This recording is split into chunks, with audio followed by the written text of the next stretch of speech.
Hello there. Welcome in. Glad to have you. Whether you're listening to the show on Extra Sports 1300, 740 KVOR, or you're streaming the show on either one of those two stations' streaming apps, which I would highly recommend that you download because they are free to use and free to download. And you can listen to this or any of your favorite shows on either station in crystal clear streaming audio. Of course, there's another way you could consume the show on a daily basis, and that is by watching it. We live stream the show anywhere you scroll. It will be a veritable cornucopia of sports topics over the course of the program, that I assure you. And I assure you I love to get your thoughts at 719-24-7. 1313. You could call or text in the show that way, or if you are watching the show, or even if you're not, social media is a good way to contact me or the show as well. I guess I am the show. It's just me in here. So it's me and you, but if you don't text or call in or tweet or anything like that, then it's just me. That's the way that works. Let us proceed with one of the more controversial, polarizing athletes in Colorado sports right now, and that is Riley Moss, Denver Broncos corner.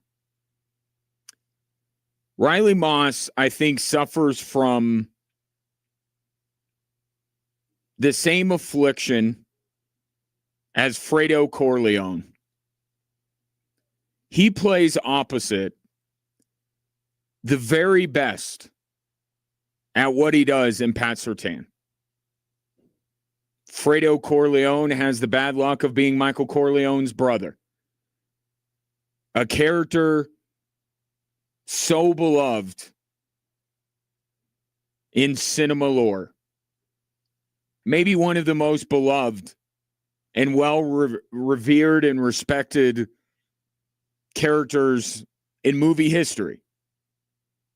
And then there's Fredo. And then there's Riley Moss. And all Fredo Corleone wanted was to be viewed for what he is, instead of being constantly compared to Michael. What was that line? I'm smart. Not like everyone says I am. Not like everyone says, like dumb. I'm smart and want respect. That's what Fredo Corleone wanted. I think that's what Riley Moss wants. Stop comparing me to Pat Surtain and just judge me on who I am. So allow me to try and do that here. Here are the facts about Riley Moss. No corner in the National Football League last year was more targeted than him. And the numbers coming out of it, slightly higher than the average quarterback rating when you're targeting a corner. The league average is about 87.7, not about, it is 87.7. Riley Moss gave up a quarterback rating of 88.2. A little higher, but not ridiculously higher. Completion percentage that he allowed is about the league average. And maybe that's what it is. When you are being called upon so much, like Riley Moss is,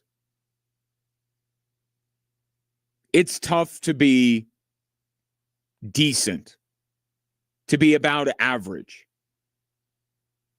right? The numbers, like I said, say that he's about average, despite having a much heavier workload than most. So maybe there's some room to say, you know what? The fact that the numbers against him are average, despite him being the most targeted corner in the game, maybe he deserves, like Fredo, a little bit more respect. But here's what it comes down to with Riley Moss. Here's the issue. it feels like every time there is a big down or a big play, Riley Moss is the one that is targeted,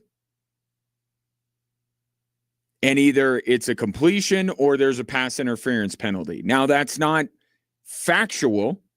There have been plenty of third and longs or plenty of big plays that Riley Moss has nothing to do with. But it just seems like so often, third down and long, you're like, they're going right at Riley Moss, and you're going to watch him. And far more often than you would like if you're a Broncos fan, you see him get beat or you see him commit a penalty. To that end, Riley Moss committed the third most penalties of any defensive player in the league last year. And to the point of perhaps Riley Moss not making enough big plays in those situations, 1 interception all last year. Now, he is emblematic of a problem that exists throughout the Broncos defense. But again, he's under the microscope. The magnifying glass is on him. The spotlight is on him so often.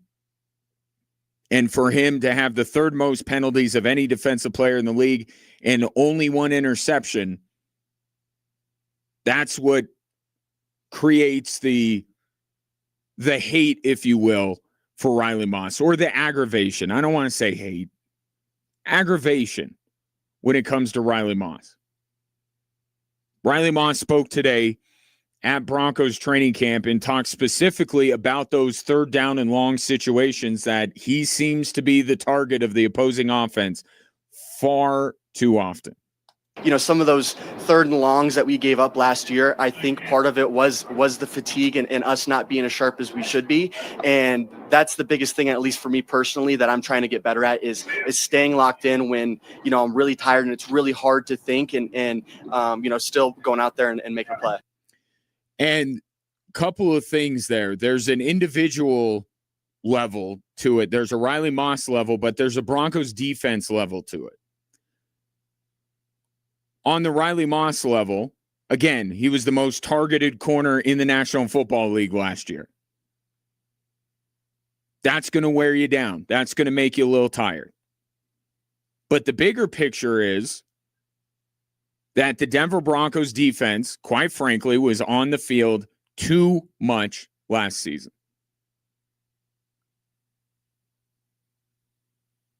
That's what Riley Moss is pointing out without, you know, lobbing a shot at the other side of the football. But that's what happened. The Broncos offense lay dormant for 3 quarters most weeks.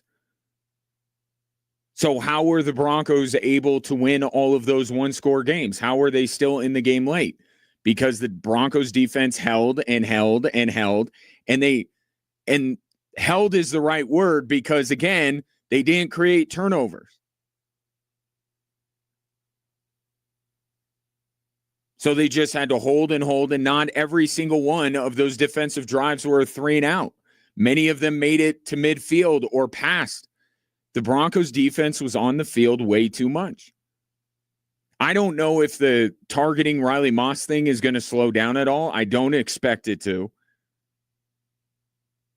But here's how the Broncos can help Riley Moss and by extension help the Broncos defense. The offense needs to get going in the first quarter. Something we have talked about with regularity since the start of training camp. Really since the season ended. This steady as she goes, sooner or later, you know that the Broncos offense is going to start popping off. That can't happen this year. They're playing a first place schedule. They're playing in one of the best divisions in football. And the way it looks, the first part of their season is an absolute gauntlet. The Broncos offense has to help the defense.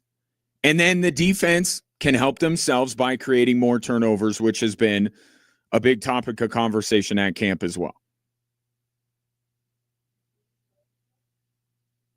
Now, I mentioned Riley Moss, third most penalties in the league, and it didn't seem like anybody committed more big penalties than Riley Moss. Right? Those pass interference, those defensive holding, that extend a drive or put a team deep into Broncos territory. Here's Riley Moss on the penalties. My parents have always told me this. I like to learn the hard way, and it actually helps me out in those situations because, yeah, they're going to throw the flag because I'm being too aggressive, whatever.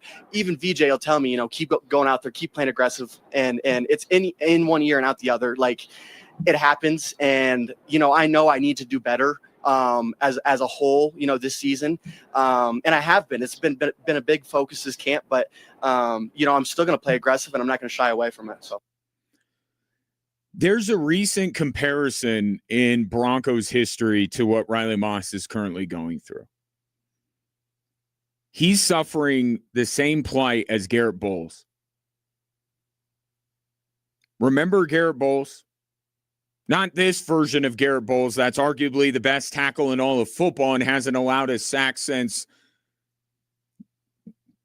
the first Trump administration. No, the Garrett Bowles that was being called for 4 holding calls in one game. Garrett Bowles used to be in Riley Moss's shoes. Garrett Bowles was the guy that everyone groaned on a third down when a flag was thrown. You knew it was going to be against Garrett Bowles. The fans started chanting at times because it was like clockwork. Third down with the Broncos offense on the field, flag is thrown. That's a holding on Bowles. That's the end of the drive. It's the same thing with Riley Moss right now on the defensive side. Broncos got a big third down trying to get the opposing offense off the field. Flag is thrown. It's got to be against Riley Moss. And Garrett Bowles, to his credit, was very open about his struggles. Now, Garrett Bowles was always taking ownership of it, kept saying he needs to be better, but also at the same time, choice isn't going to change. It's on Riley Moss. He has to figure it out. Now, 2 things that I think were catalysts for helping Garrett Bowles get over the issues that he had. In addition, of course, to his own work, right? You have to give the player credit. 1, he had Mike Munchak as his coach. The offensive line coach for the Denver Broncos worked wonders with Garrett Bowles and the entire offensive line at the time. Riley Moss does have a new defensive backs coach. His name is Doug Belk. You know that Jim Leonard went to become the defensive coordinator in Buffalo. So there's a new coach for that position group. Can Doug Belk help Riley Moss with some of this stuff? And then the other thing that I think was a powerful motivator and one of those moments for Garrett Bowles where, like, my football mortality is staring me right in the face. The Broncos did not pick up his 5th-year option, which is like one of the biggest slaps in the face that you can get as a young player, right? Being a first-round pick, you're highly touted, and already the team's not willing to take an extra year of you. And not even at that high of a price.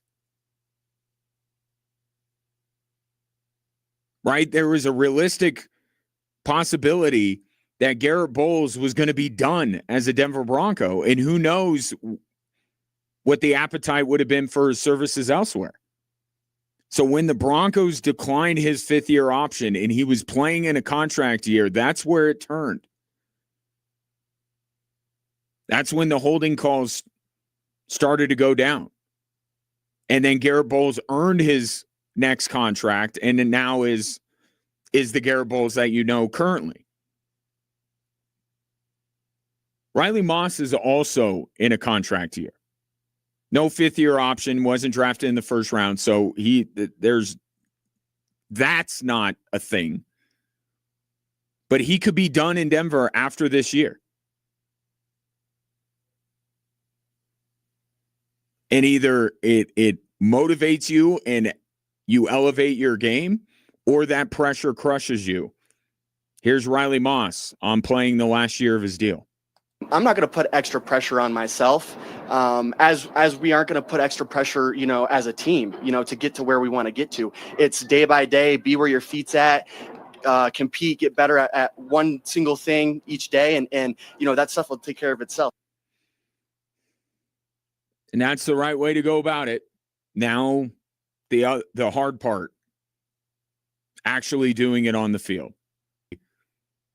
And we can't. 719-247-1313.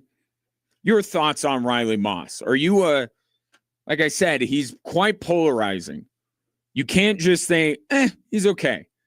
Either you defend Riley Moss to the death, or he is the bane of your existence as a Broncos fan. What side of the spectrum do you land on? 719-247-1313. More Drive Time Sports after this.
half off and sometimes even better. That's the power of sweet deals. Save 50% or more on restaurants, family fun, attractions, and more, including this week's sweet deal.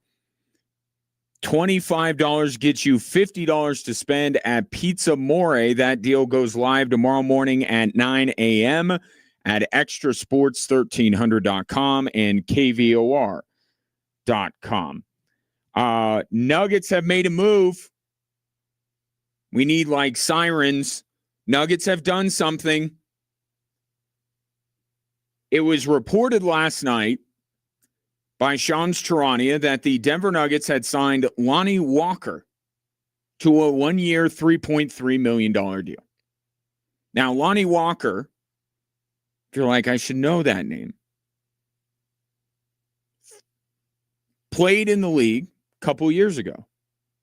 You haven't heard much from him since because he's been playing overseas the last couple of years. But Lonnie Walker came into the league as a sharpshooter,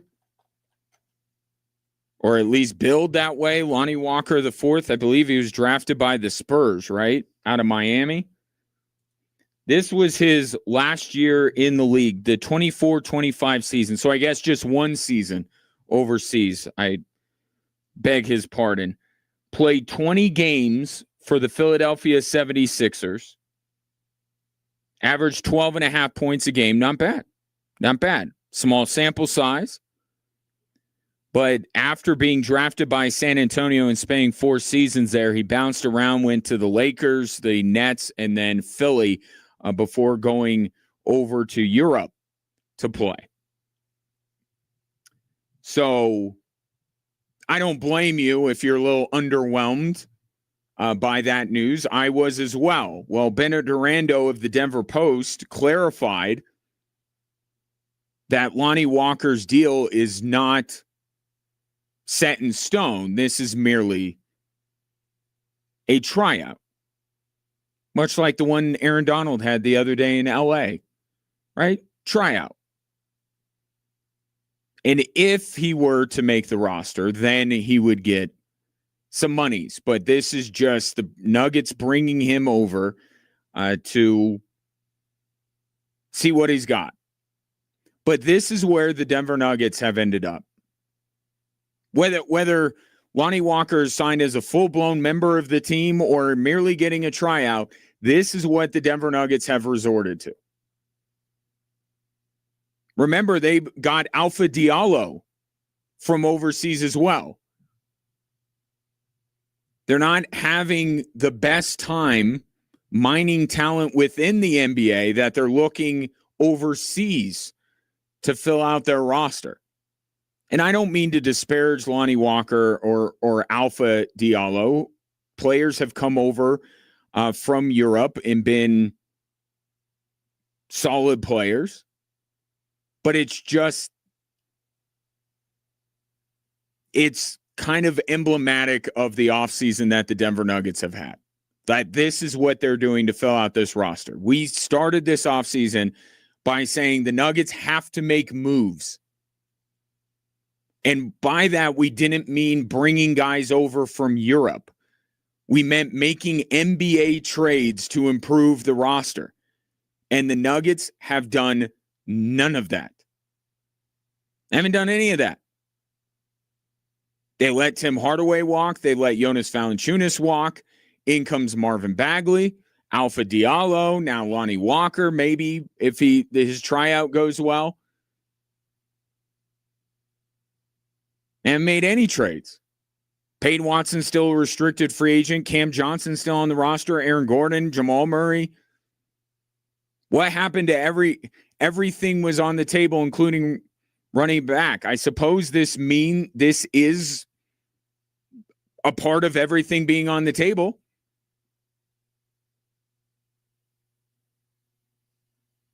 Replacing players with lesser players. Not being able to recruit NBA talent and only able to recruit EuroLeague talent. I suppose that counts as everything on the table. I think we took it as either the Nuggets are going to make some trades, make some moves, or they were going to run it back. And they have done neither. The Athletic ranked every NBA team's offseason. The Denver Nuggets have only in their minds had a better offseason than one team, and that is the New Orleans Pelicans. One spot above the Denver Nuggets, which I think puts in great perspective what this offseason has been as they try to build around a generational star, the best player in the world. They have had a worse offseason than the Milwaukee Bucks, who had to say goodbye to their own generational superstar, one of the best players to ever play for that franchise. Now, Jokic is the best. Giannis has some competition, Kareem Abdul-Jabbar, Oscar Robertson. But the point is, Giannis in modern day, face of the franchise, certainly a Mount Rushmore guy. The Bucks had to say goodbye to him, basically ushering in the dark ages for that organization, and still their offseason viewed as more of a success than the Denver Nuggets. You're reminded of it every time a report about Peyton Watson comes out, or the Nuggets do happen to get around to adding a basketball player, as infrequently as that has been this offseason. You're reminded that they're trying to build around the best player in the league. They're having such a difficult time doing this. It shouldn't be that difficult. It really shouldn't.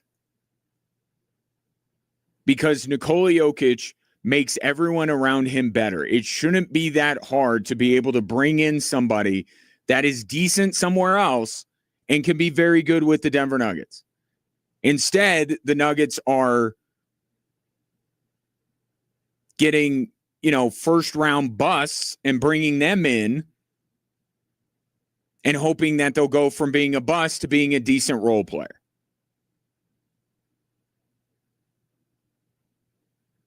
And it boggles the mind a little bit when you remember that now that the Rams have come along, certainly that's Stan Kroenke's baby.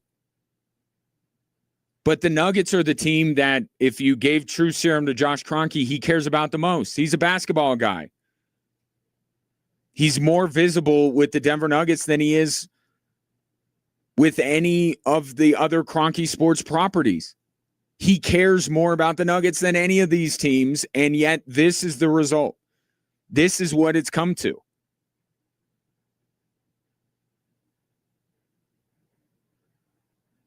And still no resolution with Peyton Watson. And if you're keeping track at home when it comes to the second apron, they're not going any further into it because Lonnie Walker, hang on, you got to try out first. But if he becomes a full-blown member of the Denver Nuggets, they're even further into the second apron. I just, thinking of Milwaukee being ranked ahead of the Denver Nuggets in terms of having a better offseason. Perhaps part of that reason is the Bucks just did the thing. Right? The thing that everyone was expecting them to do, they did it. And I'm not saying that thing would be trading Nikola Jokic, but the getting out of the second apron, we know the Nuggets don't want to live in there. They're going to be the only team to do it. There's no way that they're going to do it. So just do the thing and make the move to get out of it. Or moves up, but just get out of it. We know you're not going to live in there. So if you're a Nuggets fan, there's just this feeling of, something else is going to happen. And you're probably not going to like it because you haven't liked anything this team has done this offseason. And why would you? Just do the thing. We know that you were looking to cut payroll. So just do it already. And we can all move on. It just seems like, well, look at us, we're adding guys. And it's like, we know what you're going to do. And yes, you do have until the trade deadline, but we know somewhere between now and then, you're going to make a move that will be viewed as unpopular. It's just, what level will it be? Are you going to move? Are you going to dump Peyton Watson for picks and trade Cam Johnson for nothing? Are you going to move Aaron Gordon? Like, just do it already. And then at the very least, it will feel like the offseason has concluded. This Nuggets team is who they're going to be, like them or hate them. And let's get on with the rest of our lives in debating whether Nikola Jokic really would leave the Denver Nuggets. Because right now, that's the biggest story. And the second biggest story of the Denver Nuggets this coming season is a distant second. Can they win a title? Can Jokic win another MVP? All that is so far down the list. There's just such a gap. It's, will Nikola Jokic really sign with the Denver Nuggets, or will he go?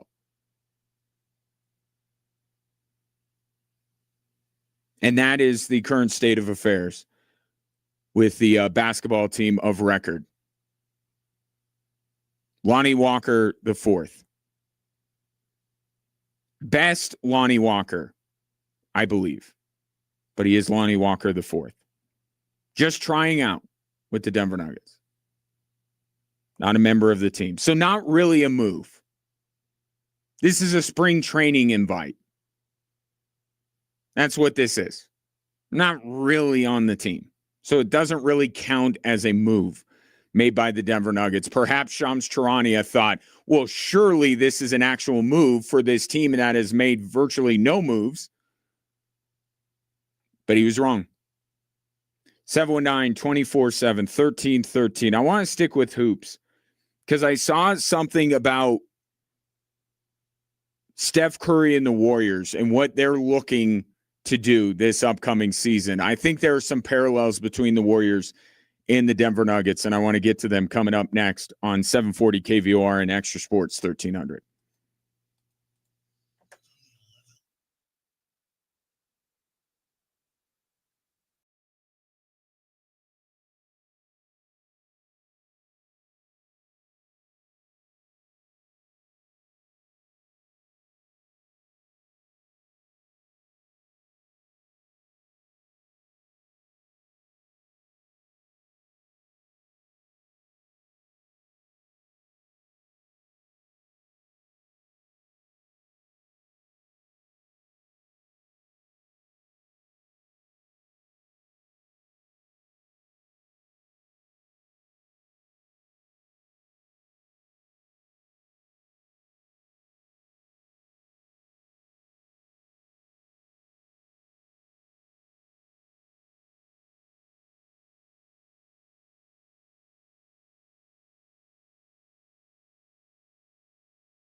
719-247-1313 is the number if you want to call or text into the show. Tom has checked in saying, how can you say any NBA team has had a worse offseason than the Celtics? Let me stop you there. Just as a point of clarification, the rankings I am referring to are in The Athletic. They're not my rankings. They're The Athletic's rankings. Just as a point of clarification, you could have meant you in a general sense, but I just want to clarify for anybody tuning in. That was The Athletic that said that the Nuggets had one of the worst off seasons of any team, and the Boston Celtics were not the team with the worst. That was the New Orleans Pelicans. Tom continues, giving up Jaylen Brown for Paul George and a couple of draft picks and giving him to the Sixers. If anybody is going to come back and kill you, it's Jaylen Brown. He will hold a grudge for life, as he should. Worst deal I've seen in the NBA in a long time. And you make phenomenal points. And when you text in, I went and looked because I'm like, yeah, where are the Celtics? Here's what David Aldridge said. The Brown debate will go on for years, a reckoning on who we're supposed to believe about the relative worth of a great player. George's skill set feels like an easier mesh with Tatum than it was with Brown, who rightly felt underappreciated after leading the supposedly gap year Celtics to the number 2 seed last season. What else? Anything to make them... They're 12th, Tom. 12th. Like, they're on the plus side. The Celtics, I'm with you. That's crazy. That's crazy to me. The Celtics had the 12th best. If it's 12, you say best. The 12th best. Nuggets have the second or third worst. They're closer to the best offseason than the worst offseason. That's utterly ridiculous. And to say nothing of, too, the fact that if Jaylen Brown wouldn't have been traded to the Philadelphia 76ers, LeBron James wouldn't have signed there. So Brad Stevens not only gave the Philadelphia 76ers, one of the Celtics' biggest rivals, arguably their best player, and I put an emphasis on arguably, and then laid the groundwork for LeBron going there. How could they be the 12th best? But it does bring up an interesting debate. Whose offseason is worse? The Celtics or the Nuggets? Because I don't buy that 12th best nonsense. They had a terrible offseason, the Celtics did. It only has to be the belief that there's still a factor in the East, which you could still say that. You could still say that. I mean, if you're ranking the teams, Knicks, Sixers, would the next team up be the Celtics? You could make that case. That has to be what's behind it. But in terms of a bad offseason, here's what I will give the Celtics over the Denver Nuggets. Okay, and this is the frustration that I think many Nuggets fans are feeling right now. At least the Celtics seem to have a plan. There is a thought process, and you may not be okay with the thought process, right? But you could, with what they got in return, you see Paul George, they have a shorter runway. So Paul George is not going to be a Celtic for long. Right? Or if he's going to be one for longer, he's going to have to take a sweetheart team-friendly deal. You get multiple picks back, which I don't see the Celtics using those to draft guys, but more using them as, to make another trade of their own. And now Paul George might be the guy that they move out somewhere else. But my point is that it feels like I think the Celtics have to make another move, but it feels like they have the ability to. So everything you're saying about Jaylen Brown and what I've said about Jaylen Brown, it's ridiculous. It's absolutely ridiculous. But the Celtics might be able to do something with it. The frustration with the Nuggets season is that it feels like they don't have the guts to like make a move like the Celtics did. Right? Even if that trade would bring them what they need in terms of the types of players or the draft capital. Like they're unwilling to make the tough decision. The decision that would get them criticized. Right? But if they don't make that move, now you see it's Marvin Bagley. It's giving Lonnie Walker a tryout. It's this guy named Alpha Diallo, with all due respect.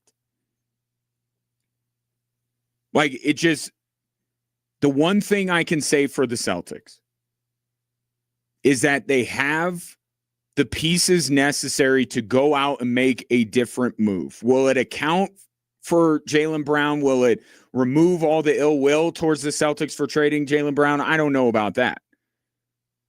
But the Celtics have a path to improve their basketball team in the wake of the Jaylen Brown trade. The Denver Nuggets either don't look like they have the ability or don't want to do it. Right? What have I been saying since the offseason? You got to trade Jamal Murray. You got to do it. It doesn't have to be anti-Jamal Murray.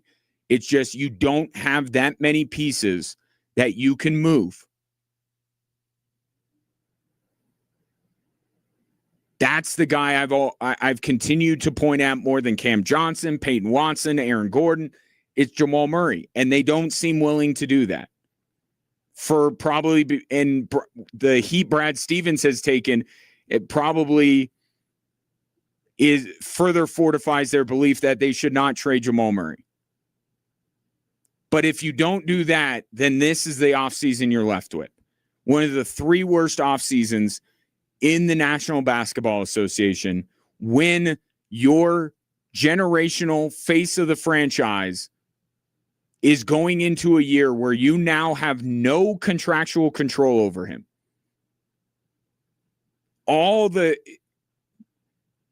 Jokic holds all the cards now. And this is the offseason you come up with.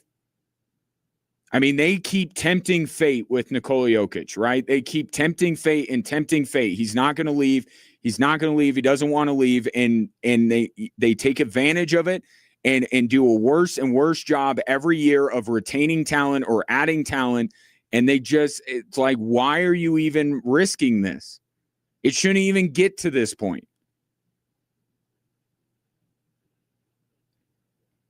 That's the one thing I can say for the Celtics over the Denver Nuggets, is at least you can see that they have assets to be able to go and improve their basketball team.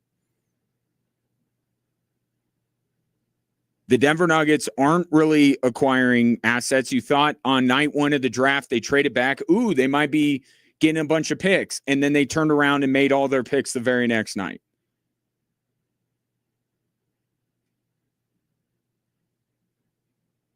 Still in this stalemate with Peyton Watson. Like, the Celtics can do something after this. The Nuggets don't seem like they can do anything.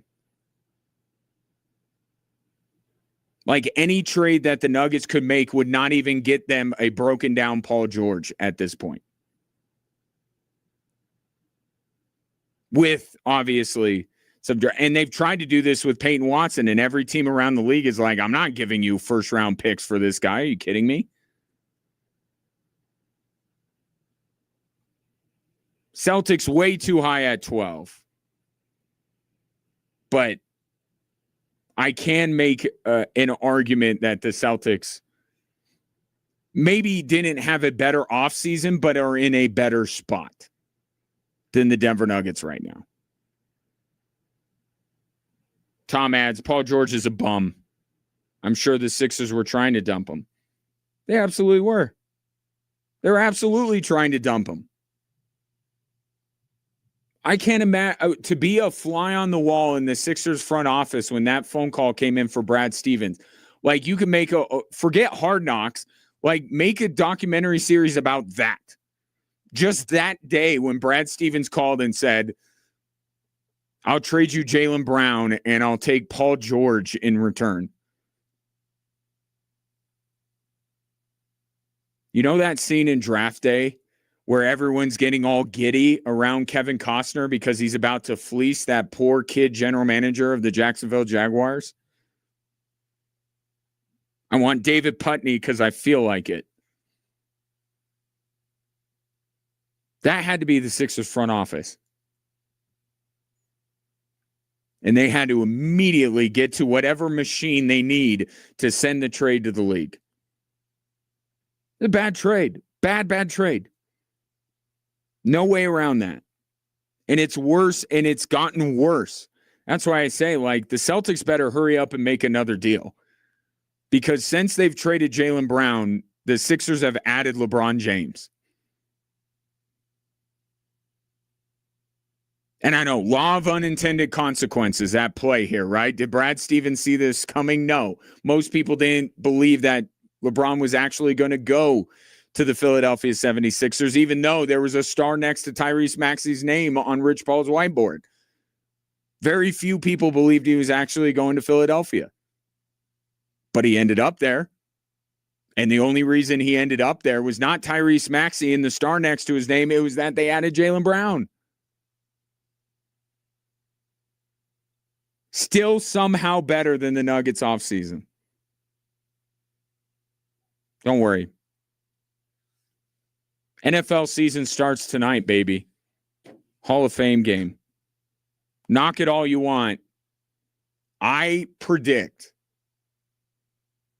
at least 2 plays. You will at least give the Hall of Fame game 2 plays. Telling me that it'll come up on your guide and you won't click it just for a minute. You will. Football season coming up. Speaking of, another running back getting paid. What are we seeing now? All of a sudden, running backs are valuable again? Who would have thunk? More Drive Time Sports coming up next. You're listening to 740 KVOR and Extra Sports 1300.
Welcome in. Happy to have you. Whether you're listening to the show, Extra Sports 1300, 740 KVOR, or whether you're watching the show, anywhere you scroll, as long as anywhere is Facebook, YouTube, Twitch, X, and Instagram. We're in all of those places at Extra Sports 1300, at 740 KVOR, and I am on some of those platforms. Two, most notably, at Gingerly Tweets on X and at Gingerwatch on Instagram. That is also a handy place for you to get in touch with the show.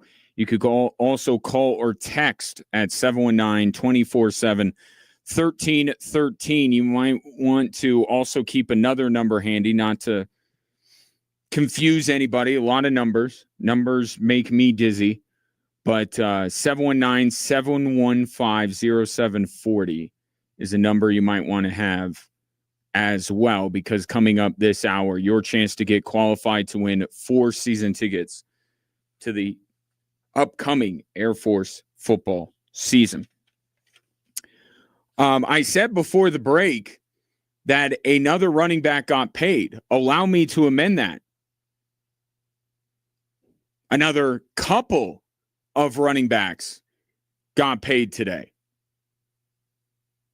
Breaking news, while I was prattling on, Jahmyr Gibbs has signed his deal with the Detroit Lions. It is a 3-year, $67.5 million extension. And here's the thing we all want to know. The answer is yes. He is the highest paid running back in the history of the National Football League, surpassing Bijan Robinson, who signed his deal like 2 days ago. So how will we remember? Think of all that happened in the world. The time between Bijan Robinson being the highest paid running back in NFL history and Jahmyr Gibbs. Like, so much has happened. They should make a documentary about the last 48 hours when Bijan was the highest paid running back in the league. And that is after Jonathan Taylor signed an extension with the Indianapolis Colts. His deal, not as lucrative as Jahmyr Gibbs or Bijan Robinson for that matter. It's a 2-year, $44 million deal, but because the agents basically write the tweets from NFL insiders, it is the largest third contract a running back has ever gotten. I cannot wait to walk the halls of Canton one day and walk across Jonathan Taylor's plaque, and it says got the highest third contract of any running back in NFL history. I mean, I suppose it does say something about Jonathan Taylor and his longevity and his productivity that he's gotten a third contract and it's the highest. But, like, come on. That's the agent saying, you want this scoop? Better put this in there. Followed by an ad that said, if you want to get the most money out of your third NFL contract,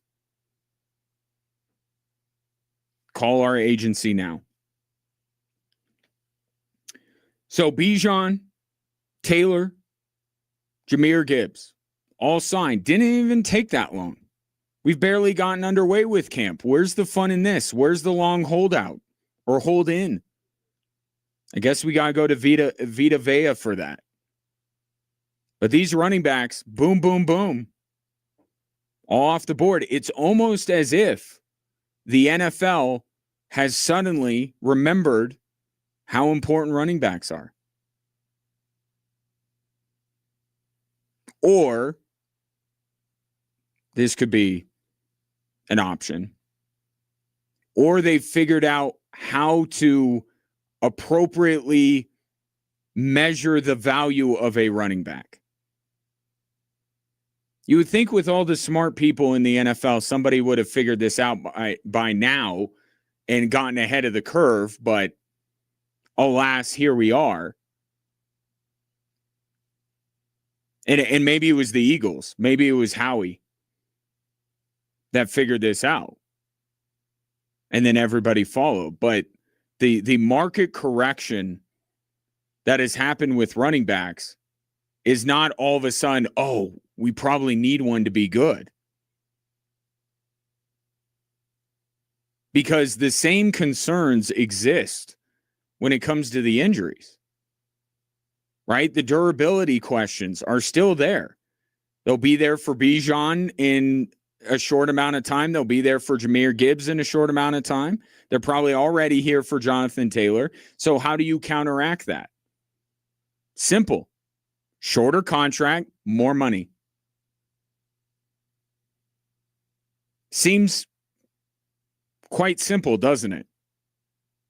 The issue when Todd Gurley and Ezekiel Elliott were getting their contracts is that their owners were like 4 or 5 years. We want to keep this guy forever. And the signal that sends, right? We're keeping our guy around for the long term. We're going to be good for a long time. And those two contracts aged terribly. But there's no denying how important the running back position is.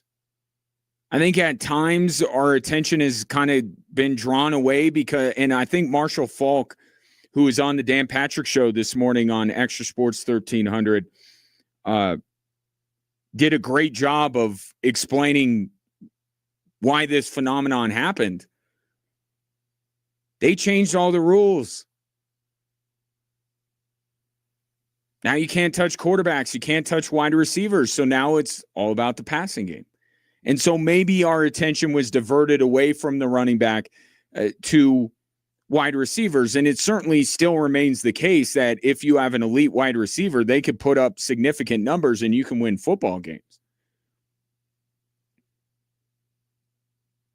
Not if your quarterback is hurt or J.J. McCarthy in the case of Jamar Chase and Justin Jefferson.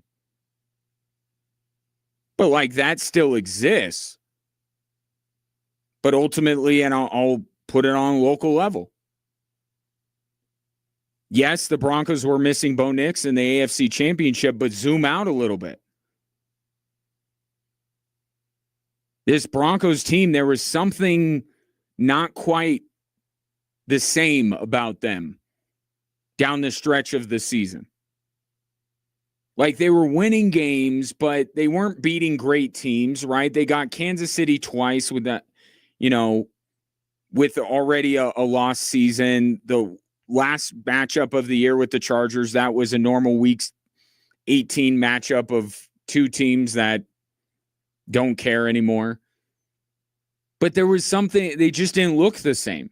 They didn't have the same juice. What was that? They didn't have a running back. They didn't have J.K. Dobbins, who was one of the top 5 rushers early on in the season. They didn't have him for the last 7.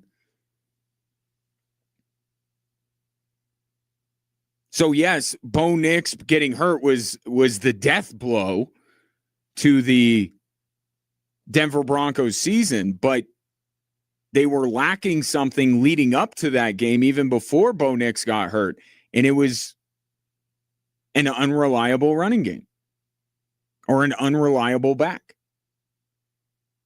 So I like to think that we did keep in mind how important running backs are, but we just looked at it like you can't invest in these guys long term. So I think the two things can be true. Running backs can be very important, but also it's very risky to commit to them long term. And now here we are. Bijan Robinson, Jonathan Taylor, Jahmyr Gibbs, a lot of money, short-term contract. Took the NFL long enough, but we finally got here.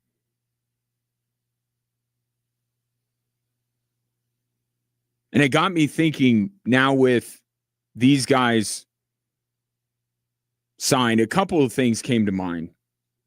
One, who's going to lead the NFL in rushing this year? Because you got 3 candidates that just got their deals done. Robinson, Taylor, and Gibbs, I think, are all in the mix. In fact, I think the prediction markets right now have Jahmyr Gibbs trading at, I wrote it down earlier, was 16%. So he's the favorite right now to lead the NFL in rushing. I kind of like Bijan. Kevin Stefanski's offense. Miss me with the Tua reclamation project or the belief in Michael Penix.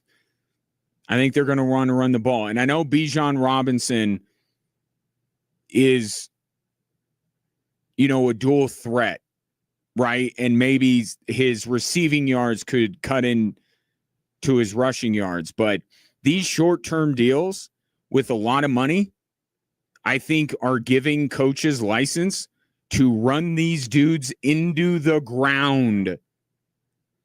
That's the other side of this. When you got a guy signed up on a 4 or 5 year contract, you think about the long term.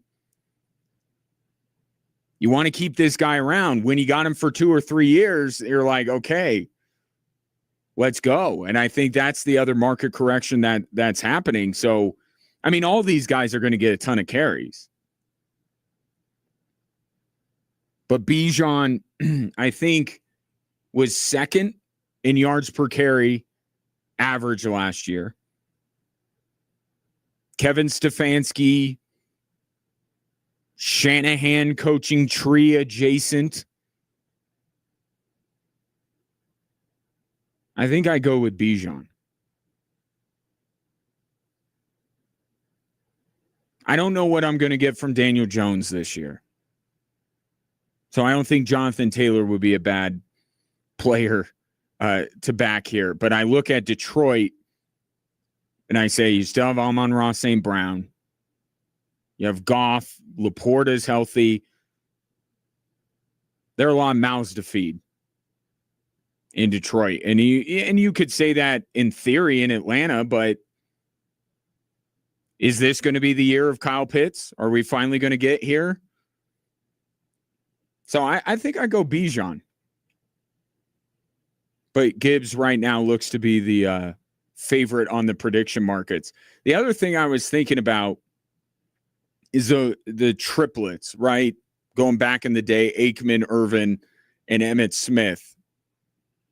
Probably the greatest set of quarterback, running back, wide receiver that we've ever had in NFL history. We got a few of those good ones, and I was thinking Taylor, Pierce, and Daniel Jones would not be at the top of my list. But Gibbs, Goff, and Amon-Ra St. Brown, I think when you talk about balance through the three, I think the Lions might have the best one.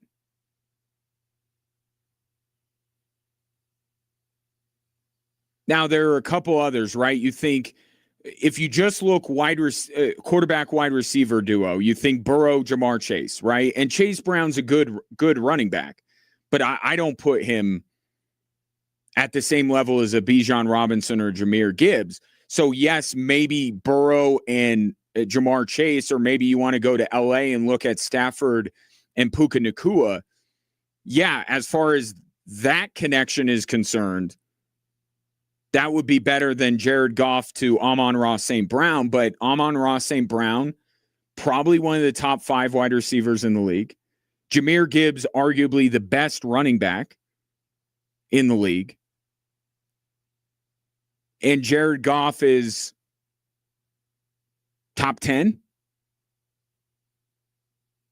So I think if you look at the balance between the three of them, maybe none of them are the best. And that's why people go, Stafford and Nacua or Burrow and Jamar Chase and just say they have a good back in Chase Brown, Kyron Williams in LA and go with that one. But I think if you would rank all of these positions, as many entities have over the past couple of months, and average it out, maybe the Lions would come out on top when you consider the talent of all three of them. With those other duos, it's like I like Kyron Williams, I like Chase Brown, but they're a notch or more below a Jahmyr Gibbs. Whereas Amon-Ra St. Brown is a little bit closer to Jamar Chase and Puka Nacua. And I like Jared Goff as an orchestrator of the offense. Right? He definitely is somebody that needs Laporta, needs Amon-Ra St. Brown, needs Jamison Williams, needs Jahmyr Gibbs. But when you put that group around him, he could be really good. So I kind of like it. I guess it's a preference more than anything. I'm not really going on sheer production. I'm just looking. I like the balance between the three of them. They're all good in their own right. Maybe not the best, but there's not as much of a drop off to the running back compared to the other two. And then I thought where the Broncos would be on that one with Waddle, Nix, and J.K. Dobbins. Probably higher than most people would put them. I don't think top 5. Certainly, but good group. 10, 11. I guess we got to see what Jalen Waddle does. By the way, on the Jalen Waddle front,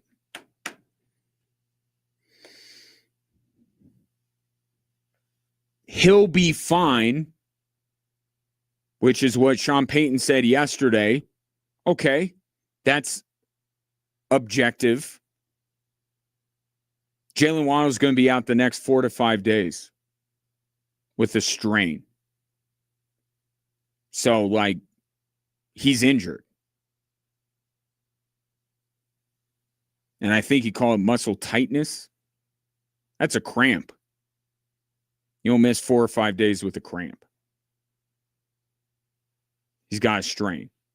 So, look, 4 or 5 days. We don't even know if Jalen Waddle was going to play in the first preseason game, but a little bit worse than Sean Payton made it sound. I think that's at least fair to say. And we talked about this yesterday on the show. It's not with Jalen Waddle in Miami. It wasn't that he didn't play on Sundays. He was available on Sundays. But was he 100%? And I think a lot of Dolphins fans would say he wasn't 100% as much as they'd like him to be. And maybe you're starting to see that a little bit here in Denver. 719-24-7. 1313, your thoughts. Jahmyr Gibbs, Jonathan Taylor, Bijan Robinson, all getting paid. Any one of them going to be the leading rusher in the NFL? And yes, I do remember that J.K. Dobbins pinky promised that he would be. I don't see it. I was doing the math. If you doubled his production from last year, he would be the 5th leading rusher in the NFL. And he didn't miss half the season. He missed 7 games. So can you really double it? I love J.K. Dobbins' enthusiasm, and I said it. Him playing 17 games is infinitely more important than him wanting to lead the league in rushing. That's great. We all need to have our goals in life. There is zero chance that J.K. Dobbins is the number 1 rusher in the National Football League this season. But if he plays 17 games, that's all you can ask for. That's all anybody can ask for because we haven't seen that from J.K. Dobbins. That's all the Ravens or the Chargers could ask for out of J.K. Dobbins. Love the enthusiasm. The math isn't mathing. J.K. Dobbins will not be the leading rusher in the NFL. And even if he stays on the field for 17 games, Sean Payton again today talked about the importance of utilizing 2 backs and trying to get a third in there. Just, it's not in the cards. But play 17 games, and the Broncos should be able to accomplish all they hope to accomplish this season. 719-24-7, 1313, back after this.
Your chance to get qualified to win 4 season tickets to the upcoming Air Force football season coming up shortly. In the meantime, let's get to some of your thoughts. I mentioned earlier we are doing the show on Twitch these days.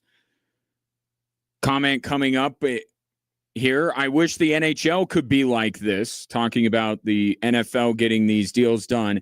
Not like how much they get, but how fast they just accept a contract. I don't know if that's Cale Makar related, but you could certainly apply it to Cale Makar. Where's Cale Makar's extension? Now, that one's not going to be 2 or 3 years. That one's going to be the better part of a decade. So perhaps takes more time, but we are in August here. What's the holdup here on Cale Makar's contract? But I would also say for these guys in particular, for these running backs, Gibbs and Taylor and Bijan Robinson, the reason why they signed so fast is the money. So you say, NHL players don't get that kind of money. Well, that's kind of why they take a little bit longer to agree to a deal.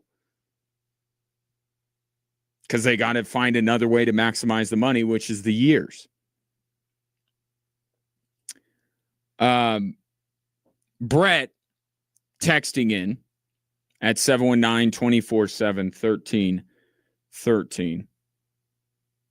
Brett drops these pearls every once in a while. Unofficial insider? Brett, can I call you that? The word on the street is Jalen Waddle doesn't take stretching before practice very seriously, so if he pulled a muscle, it's his own damn fault. I know, have to... Dolphins fans, where are you at? Can you confirm this? Is this why Jalen Waddle maybe wasn't 100% for as many games in Miami as you would have liked? You know what's funny with that text, Brett, and everybody? I've compared Jalen Waddle to Aaron Gordon in the sense of you have a promising team, but they're missing something. And by acquiring said player, it kind of ties everything together and makes them a complete team. Aaron Gordon did that for the Denver Nuggets. And I think that Jalen Waddle has the chance to do that for the Denver Broncos. Certainly offensively, right? Different sports, so it's a little apples to oranges, but certainly for the Broncos offense, it feels like it ties everything together.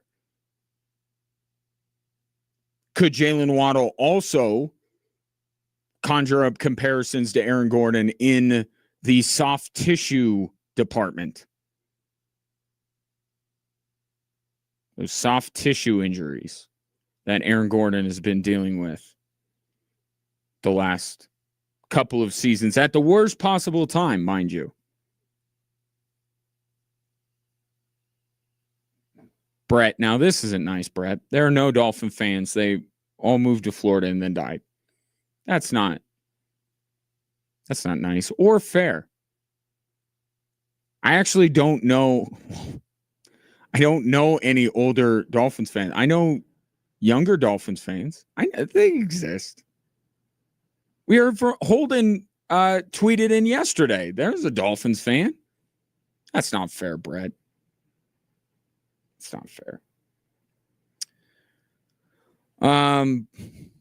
Jalen Waddle's soft tissue injuries. Add that to the list of the one-score games, the injuries, or the lack thereof last year for the Denver Broncos, the Kansas City Chiefs coming back.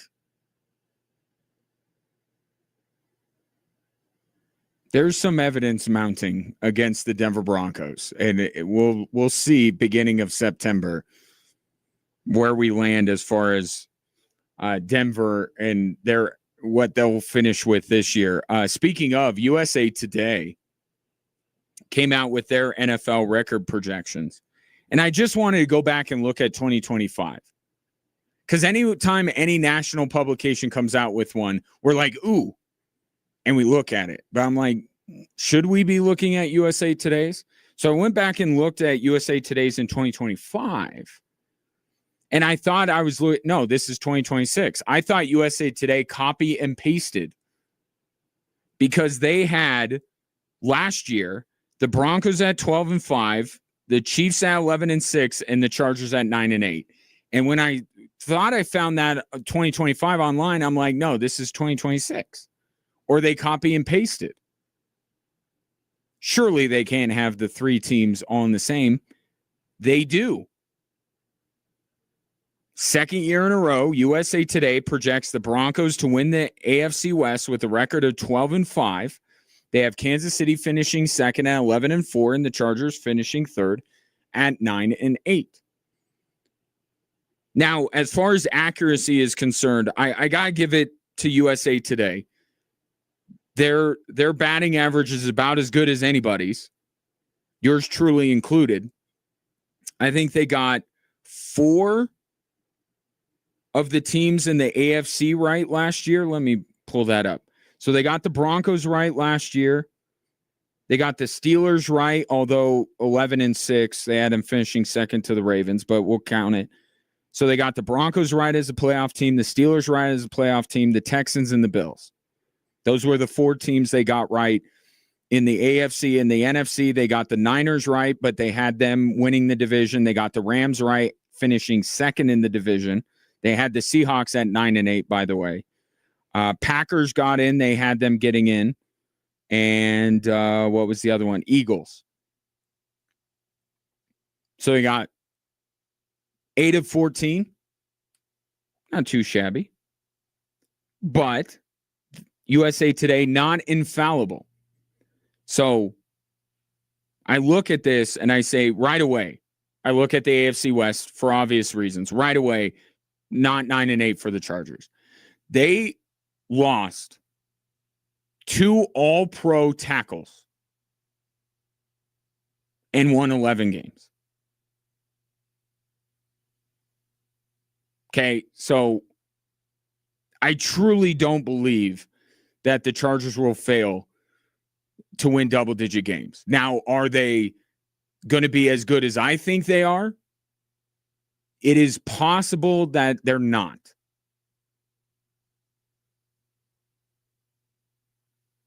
But I think they're going to be better than a 9-8 football team. I would probably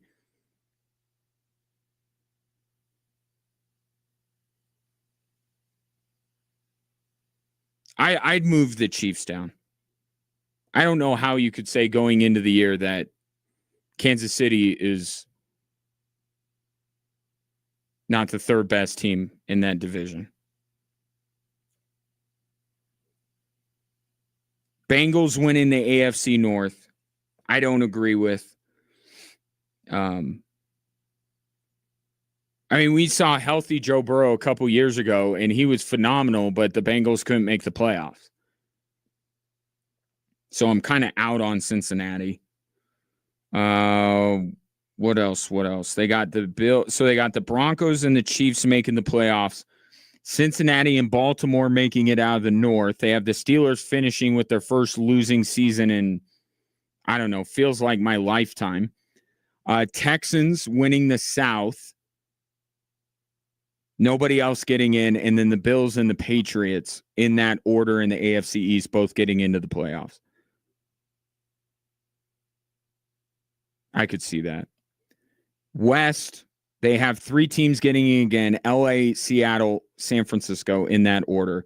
They got the Bears. You know how I feel about the Bears. They have them winning the division. I don't agree with that. Lions getting in. Packers out. Saints winning the South. A lot of people have that. Not me, but other people. And then they have the Cowboys winning the NFC East and being the only playoff team out of that division. That's interesting. And I guess they were a 1-bid division last year, to be fair, but Cowboys being the lone NFC East. I don't know if I see that. The one that's garnering the most attention online, as you might expect, they have the Eagles finishing 8-9. A.J. Brown cratering his departure, cratering the Philadelphia Eagles. I don't know if I think the Eagles finishing 8-9. That those would be the two. Everything else, like I may disagree with, but I could kind of see it's the Chargers missing the playoffs at 9-8, and the Eagles finishing 8-9. I don't see that. Everything else, polite disagreement, or most of it, polite disagreement. But those two are the ones that stick out to me. No, come on. Take your thoughts. 719-247-1313. I found something interesting. I was sent some interesting, and this relates to the Eagles as well, and Nick Sirianni. Nick Sirianni, not the luckiest coach in the NFL, but I have a list of the supposed luckiest coaches in the NFL, and also, by extension, the unluckiest coaches in the NFL. That's next here on 740 KVOR and Extra Sports 1300. But first, thought I would forget. I didn't. If you want to be qualified to win 4 season tickets to the upcoming Air Force football season, all you need to be is the 5th caller at 719-715-0740. 719-715-0740. If you are the 5th caller, you will be qualified to win 4 season tickets to the upcoming Air Force season. Good luck, and the luckiest and unluckiest NFL coaches next.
We got our latest qualifier for the 4 Air Force season tickets. Congrats to Mike, and we'll be in touch if you end up being the winner. If you are not today's qualifier, don't fret.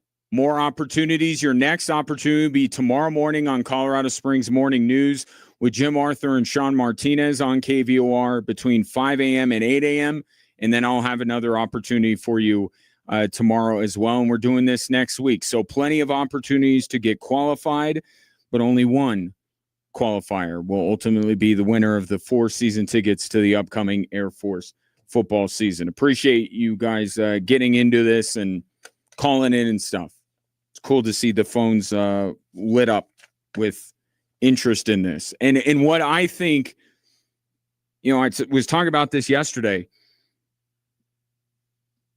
I think Air Force is going to be good. I think the Mount West looks pretty wide open.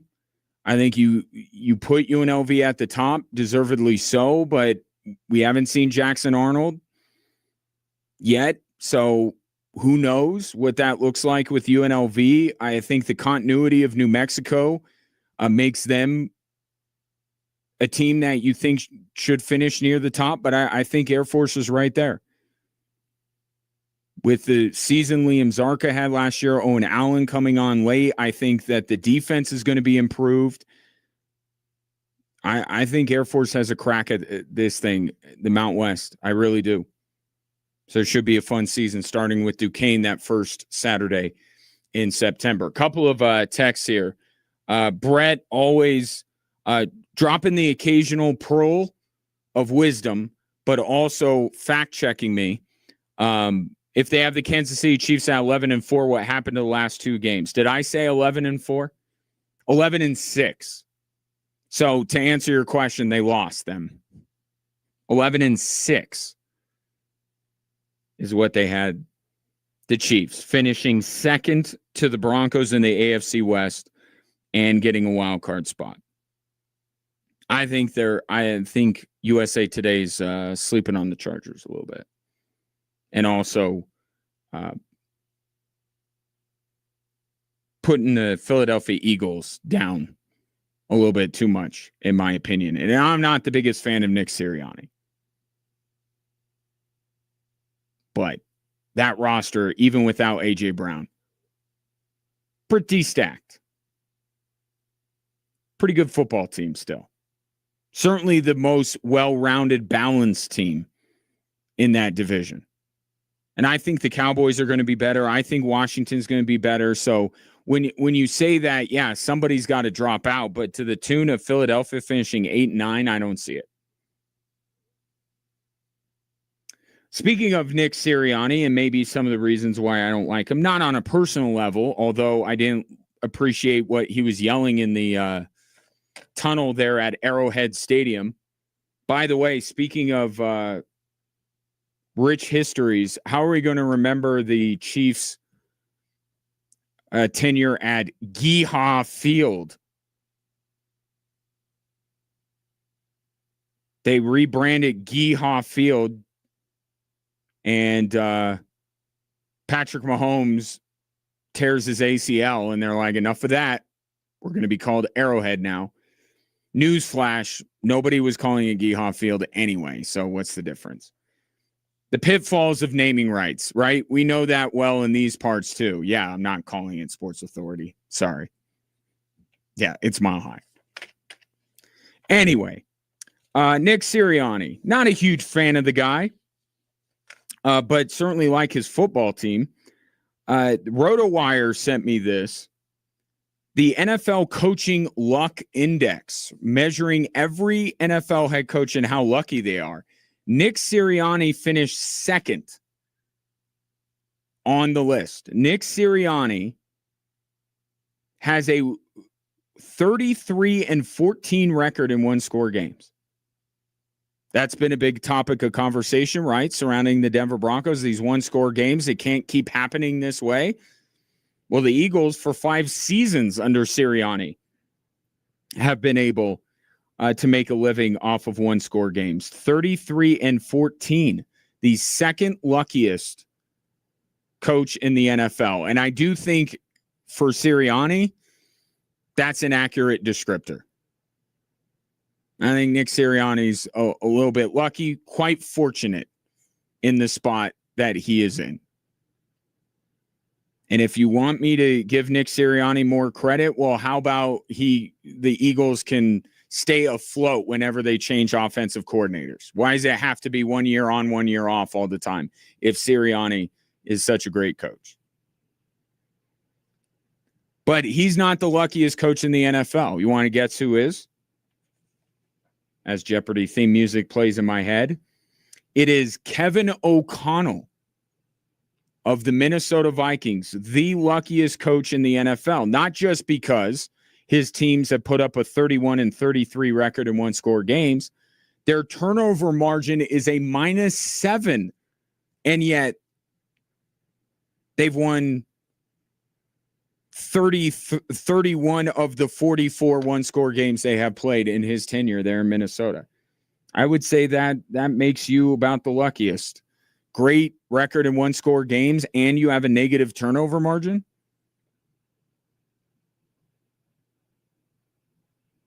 Ben Johnson, small sample size, but third. D'Amico Ryans, fourth. Matt LaFleur of the Packers, rounding out the top five. Sean Payton, and again, this is all time. So Sean Payton, it's not just the Broncos, it's also the Saints, 12th on the list. 12th luckiest coach in the NFL currently. Andy Reid, just slightly less lucky than Sean Payton at 13th. But that's not where the fun part is. The fun part is to see who the poor guys are that are the least lucky coaches in the NFL. In ascending order, Dan Quinn, the fifth most unlucky coach in the NFL. I would say that last season in Washington, quite unlucky. You get Jaden Daniels hurt and your season goes down the tubes. That is quite unlucky. Todd Bowles, perhaps he's not that bad of a coach overall. Perhaps he's just unlucky. Bucs fans. Fourth unluckiest coach in the NFL. John Harbaugh, now of the Giants. Third most unlucky coach in the NFL, although that would be one I would push back and say maybe those metrics are saying something. One score game, 78 and 81, despite having a plus 60 turnover margin. That might be unlucky, but I think, and Donnie just texted in about his Ravens. Donnie, back me up here. Might be a little bit on John Harbaugh that he squandered a plus 60 turnover margin. And he certainly hasn't been hurting for talent over his tenure with the Baltimore Ravens. Zach Taylor of the Bengals, 14 games under 500 in one-score games with a minus 33 turnover differential. And seemingly every other year has Joe Burrow missing at least 9 games. So quite unlucky. The unluckiest coach in the NFL. I got a kick out of this because it speaks to how good this guy must be. Kyle Shanahan, 29 and 35 in one-score games. He is the unluckiest coach in the NFL. And again, I don't think RotoWire is taking into account injuries, but injuries that he has to deal with on a year-to-year basis. And yet Kyle Shanahan repeatedly in the postseason, appeared in multiple Super Bowls. Now, you could argue that record in one-score games is why Kyle Shanahan doesn't have a Super Bowl ring. Don't forget where he was. I know this doesn't have any bearing on this list, but remember where he was before he went to San Francisco and the fate that befell that proud NFC franchise in a Super Bowl long ago. So, but I think that really, you could say unlucky if you'd say that they're unlucky if you like the guy. If you don't like the coach, then you're saying it's not being unlucky. It's not being a very good coach. Same thing with the top end of the spectrum. If you don't believe in the coach, you're going to call him lucky Nick Sirianni. If you like the coach, you're going to say it's not luck. He's a genius, Kevin O'Connell or Ben Johnson.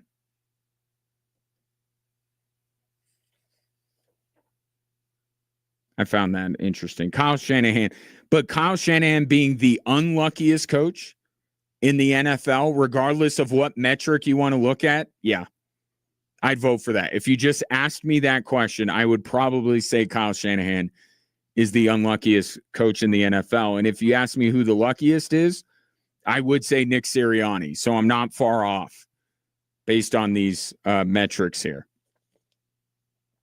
O'Connell, Sirianni, Johnson, Ryans, and LaFleur, the 5 luckiest. 5 unluckiest: Quinn, Bowles, Harbaugh, John, not Jim. Jim is the 6th luckiest. Zach Taylor and Kyle Shanahan. By the way, Mike Shanahan at Broncos practice today, which is your not quite annual. Every time I see Mike Shanahan's face, I take the opportunity to say, this guy needs to be in the Pro Football Hall of Fame. What are we doing, people? This from Donnie. Harbaugh, unlucky? No. Boneheaded and full of himself? Yes. See? See, with John Harbaugh, is it unlucky or is it something else?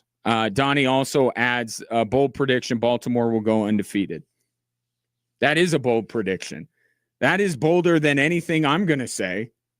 So now I feel like I got to up my game here. I got to come up with something. The bar has been set. Ravens undefeated this year.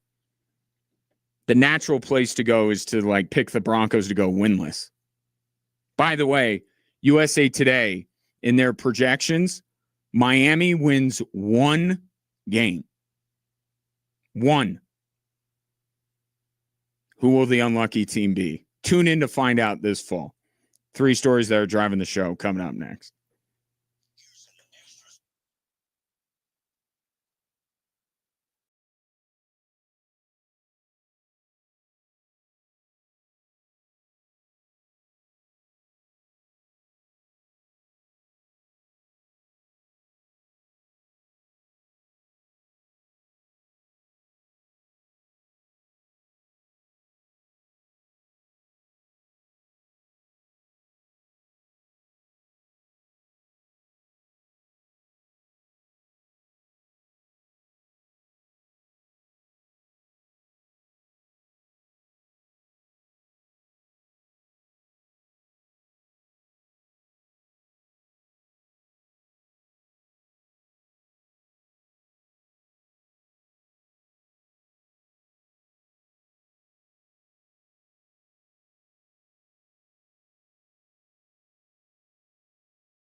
Hello there. Welcome in. Glad to have you, whether listening on Extra Sports 1300, 740 KVOR, these streaming apps of those two fine radio stations, which you should totally download because they're free and a great way to listen to both of these radio stations. Or if you're watching the show on a variety of social media platforms, because I've been told we got to be everywhere. And we're trying our level best. Facebook, YouTube, Twitch, X, and Instagram. I am at Gingerly Tweets on X and at Gingerwatch on Instagram. If you want to follow,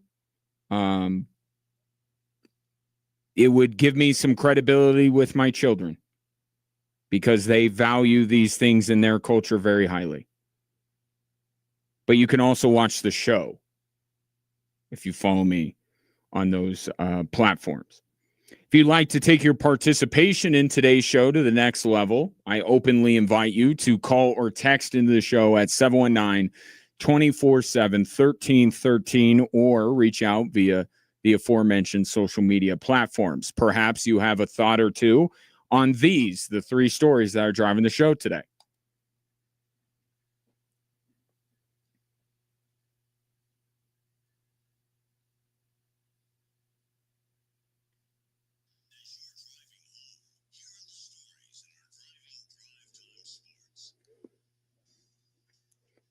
All right, we start with arguably the most polarizing athlete in Colorado sports right now, Riley Moss.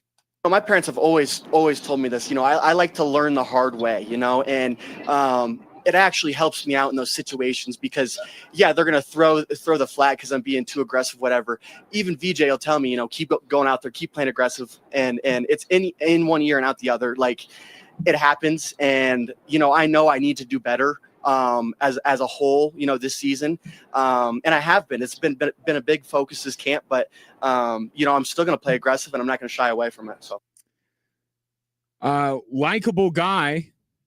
Listen to him speak today. He's a likable guy, but his play on the field has been the main source of frustration for Broncos fans over the last couple of years. And some of it is founded, some of it is not.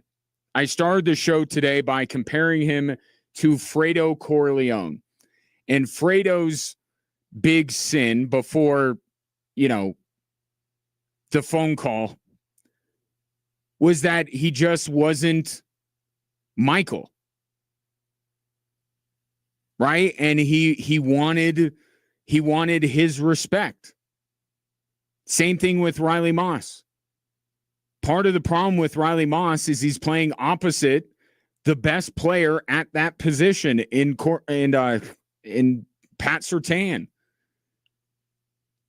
That's where it starts with Riley Moss. He's not Pat Surtain, and that's a difficult thing to deal with.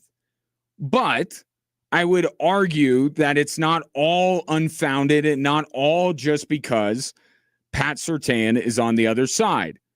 Riley Moss committed the third most penalties of any defensive player in the league last year. He only picked off one pass the entirety of the year. And anecdotally, how many third downs were you sure the ball was going Riley Moss's way and the drive was extended?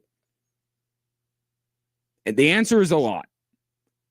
And in that way, Riley Moss compares to Garrett Bowles. Garrett Bowles, there was a time early on in his career where you were sure anytime a flag was thrown on a key third down for the Broncos offense, it was holding against Garrett Bowles. And he took a lot of crap for that. And he got a reputation with the referees that he's always going to hold, and they kept calling him for it. And it's kind of the same thing with Riley Moss and his penalties. When you have a reputation, it's not that they're looking for a reason to flag you, but you're not getting away with anything. That's what happened to Garrett Bowles. He couldn't get away with anything. A marginal hold was going to get called because he had the reputation. But as you know, the story of Garrett Bowles has had a happy ending. Now Garrett Bowles is one of the best tackles in all of football. He hasn't allowed any of his quarterbacks, even the one that Sean Payton hated because of the number of sacks he took. Garrett Bowles didn't even let Russell Wilson get sacked. So could Riley Moss undergo the same caterpillar into a butterfly transformation and become the corner that he needs to be? Well, I'll tell you what the catalysts were for Garrett Bowles. One was his coach, Mike Munchak. New secondary coach in Denver with Jim Leonard going to the Bills to coordinate their defense. So could a change of coach help Riley Moss out? And then the second thing was, remember, John Elway was like, I'm not picking up your fifth-year option. Garrett Bowles was faced with his own, not just Bronco mortality, but his own football mortality. If the Broncos are declining a fifth-year option and they don't sign me, who else is going to want me? Riley Moss is facing the same scenario. No fifth-year option for him because he's not a first-round pick, but he's going to be a free agent. The rest of his football life depends on the way he plays this year. Same as Garrett Bowles all those years ago. So could that stress be the thing? And I don't mean stress necessarily as a negative. There's stress all over the place in life. Some of it are positive stressors, some of it are negative. It's really up to the person whether the stress is going to be a good thing or a bad thing. But that stress, could that be what pushes Riley Moss to stop with the penalties, to pick off more passes, and to stop getting beat on those go routes?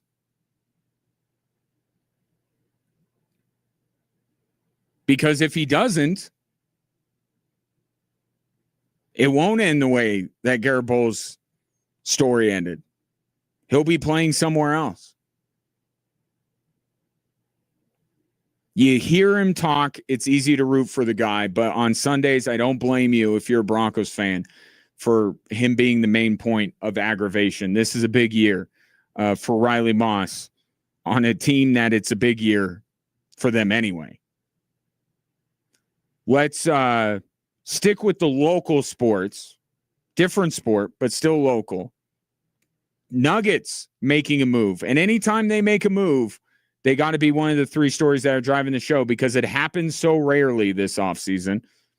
Here's the newest member of the Denver Nugget, kind of. Throws to Walker on the right side. Long two is on the way, and it's good from Lonnie Walker. My goodness, Walker has been the best Laker in the biggest moments here in Game 4. ESPN radio on the call. If you're like, that sounds dated, it is. That's from the year 2023. Lonnie Walker has since played for multiple NBA teams and most recently has been in Europe. But that's the talent pool that the Nuggets are fishing in these days because they seem quite unable to make moves within the NBA talent pool. They got Alpha Diallo from Europe. Now they're getting Lonnie Walker from Europe. Initially reported by Shams Charania of ESPN as a full-blown one-year, $3.3 million deal. Bennett Durando, terrific Nuggets beat writer for the Denver Post, said, not so fast, my friend. They are merely inviting him to try out for the team. Either way, this is where the Nuggets are looking for talent to surround the greatest player in the history of their franchise. Why does it have to be so hard for this Nuggets team to build around Nikola Jokic? It's like every single move, it's like, there's just this tension with everything because, and I keep saying it, it's because they are stuck. They are absolutely stuck. And Calvin Booth deserves a lot of the blame for them being stuck. But I don't think that this front office is doing enough to become unstuck. Because it's abundantly clear to everybody that they just, and the latest is Peyton Watson. You know, all these teams rumor with Peyton Watson. Why isn't anybody making a move? Because the Nuggets are asking too much. Because Peyton Watson in the minds of the Bucks and the Cavs and the Clippers is not worth a first-round pick. There aren't many players on the Denver Nuggets with value. And that is not all on Ben Tenzer and John Wallace. But I continue to argue that this Nuggets front office is not willing to make the difficult decision to get themselves unstuck,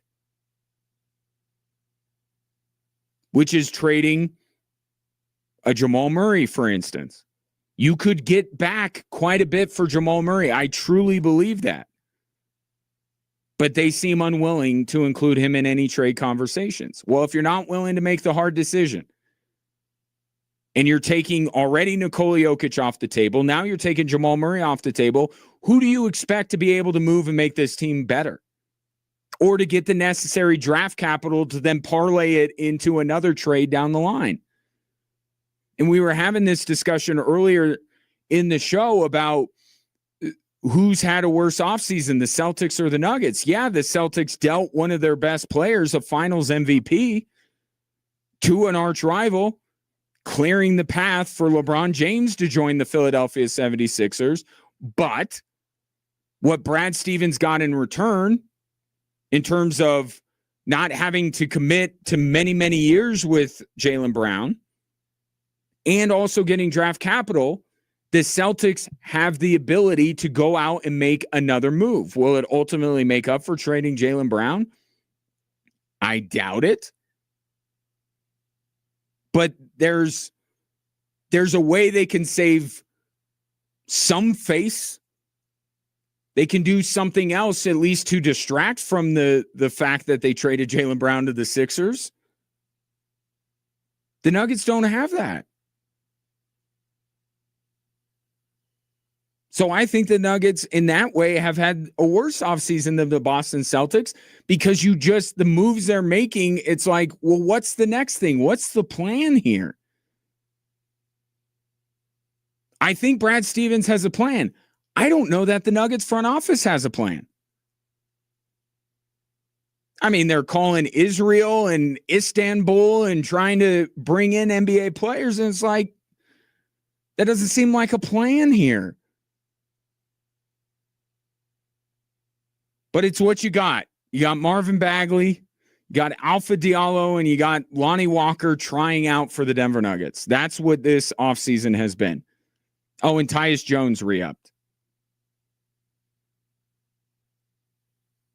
Quite shocking that the favorite team in the Kroenke empire of Josh Kroenke is the one that's maybe right now at its lowest point.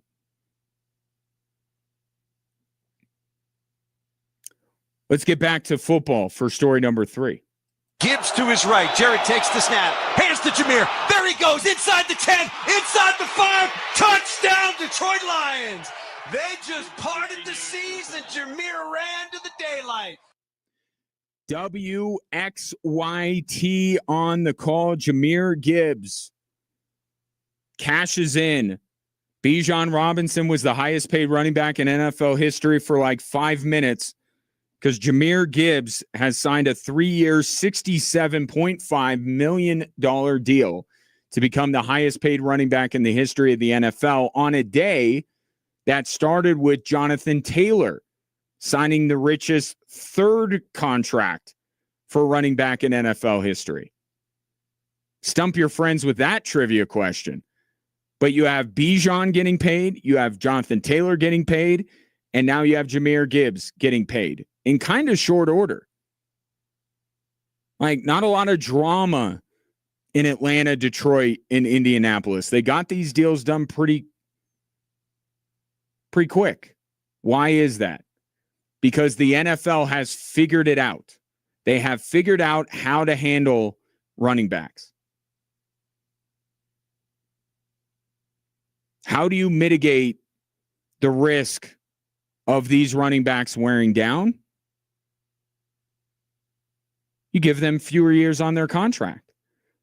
Ezekiel Elliott, Todd Gurley got 4 or 5 years on their big deals, and they aged poorly. Jahmyr Gibbs signed him for 3 years. Bijan was a couple. Jonathan Taylor a couple years. Well, how do you get guys to agree to a deal that's shorter? You up the money, and you make all these guys the highest paid running back in league history until the next guy gets paid. It's like the quarterback market. The next guy's always the next highest paid. But they finally figured it out. It was never that running backs were less important. I would argue that wide receivers became more important. And with that happening and with the durability issues of running backs, NFL teams were kind of like, what do we do here? And I think Howie Roseman kind of showed them the way with Saquon Barkley. Reminded them how important running backs are, that you got to figure out a way to pay them, but pay them more for a shorter amount of time. And what this also allows NFL teams to do is to run these guys into the ground. They're not, Kevin Stefanski, Dan Campbell, Shane Steichen, these guys aren't going to hold out their 3 running backs with some reps. They're going to run them and run them and run them. And I would say that if you're trying to find out who the NFL's leading rusher is going to be this year, I would look at those 3 guys that just got paid, because they are going to get a ton of usage. Got to earn that money, right?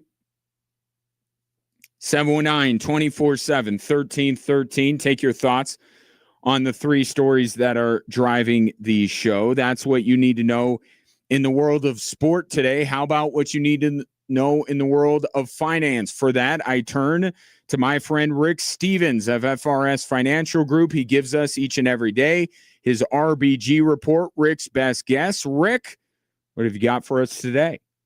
Well, today, Ryan, we've got Wall Street mostly lower as some oil prices were trading near their session highs at the end of the day after a media report said that Iranian and Omani framework to reopen the Strait of Hormuz would actually prohibit the passage of U.S. vessels until we paid them a little bit of money. Investors had actually already taken a beating earlier after that stellar start to August this week, as our technology sector was on edge with these renewed concerns around some AI trade. What the RBG and all of this is it might be another day or two before we start to see some of the cooling down in the oil markets, as well as investors taking a little bit of breath and pushing that market back to the north. That is your RBG report today, Ryan. Appreciate it, Rick. That's Rick Stevens of FRS Financial Group right here in Colorado Springs. Start planning your future today at FRSFinancialGroup.com. Let me do that one more time. FRSFinancialGroup.com.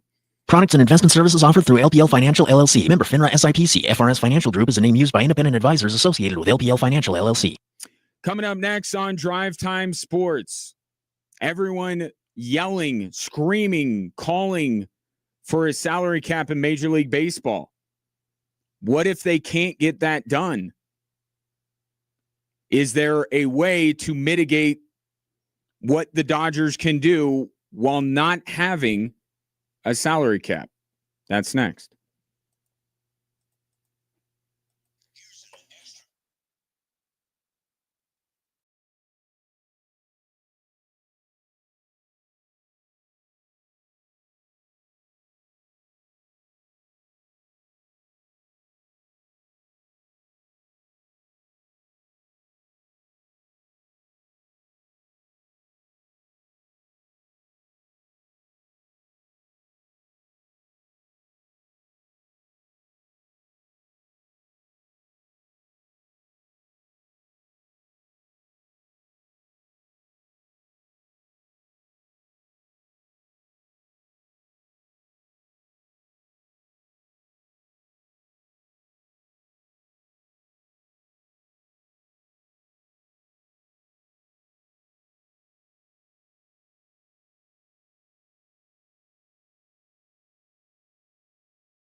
Tomorrow morning at 9 a.m., make sure you pick up this week's sweet deal, Pizza More. Just $25 gets you $50 to spend on your next night out with that special someone, your family, your friends. You choose how to spend it. But just $25 gets you $50 to spend. Extrasports1300.com or KVOR.com. You can get there either way. And while you're there, how about picking up a few other sweet deals? U.S. Olympic and Paralympic Museum, Dickey's Barbecue Pit. You got a few of them up where you save 50% or more with sweet deals. You know, I am not unlike many people right now who have the Dodgers on their mind. Brett has the Dodgers on his mind and says, Ryan, I've been extremely busy. No, you haven't. You've been texting into this show. Please let me know how the Dodgers have done their last 4 games and who did they beat? Well, Brett, they've lost their last 4 games and they didn't beat anybody. But here's the thing. I don't know if you're pushing back against me, and I did not say that the Dodgers are inherently bad for baseball. What I have said about the Dodgers is that there are some loopholes that they are exploiting that MLB needs to close. Now, as far as the Dodgers' recent skid is concerned, I think you should be much more bullish on your Cubs for beating them. And Red Sox fans should feel even more excited than they already are for what they've been able to do. I think this recent skid by the Dodgers actually legitimizes Chicago as maybe the biggest threat, if there is one, to the Dodgers in baseball. And I would say all of baseball. And for the Red Sox, I think it legitimizes what they've been doing, which is one, if you haven't been paying attention, one of the more remarkable runs we have seen. I mean, think of, I know you're a Cub fan, Brett. That's what I say. You're Cubs. Imagine Rocktober and it lasted like 3 months. Or I guess it's 2 months. That's what's going on with the Red Sox right now. They were dead and buried. And if they're able to make the postseason, they would be the first team in the history of Major League Baseball to climb out of the grave they dug themselves to make the postseason. It's remarkable what's going on in Boston. And I think by beating the Dodgers, I think Red Sox fans should be even more on cloud 9. And if you're a Cubs fan like Brett, you should feel like, you know what? If anybody's going to take down these big bad Dodgers, it's going to be us. With, I think, the NL MVP and Pete Crow Armstrong. But I find it so funny, some of the discourse over the last few days, because the calls for the salary cap have come hand in hand with the, oh, by the way, the Dodgers lost today again. And I've heard people trying to make the case that the Dodgers are flawed because they're losing these games, right? That they're a flawed team. They're not as perfect as you make them out to be. They're not ruining baseball. They're not so much better than everybody else. And then the little factoid that they kind of throw in at the very end is they lost 7 straight games last year around this same time. Remind me how the season ended for those LA Dodgers. So if you're looking for me to join the party of the Dodgers aren't really that good, I'm not going to. They went through a 7-game losing streak just last year around this same time, came back and won another World Series. But I have been thinking about the Dodgers and the idea of a salary cap.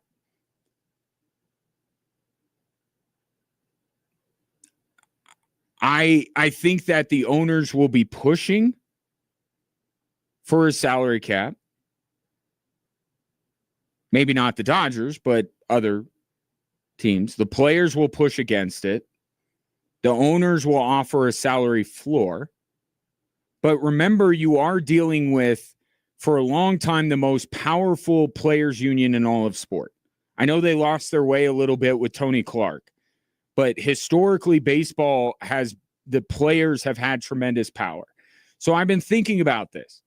So I'm a proponent of a cap and a floor. I don't get why baseball gets to be special when every other league that we follow has a cap. College athletics is going to have a salary cap.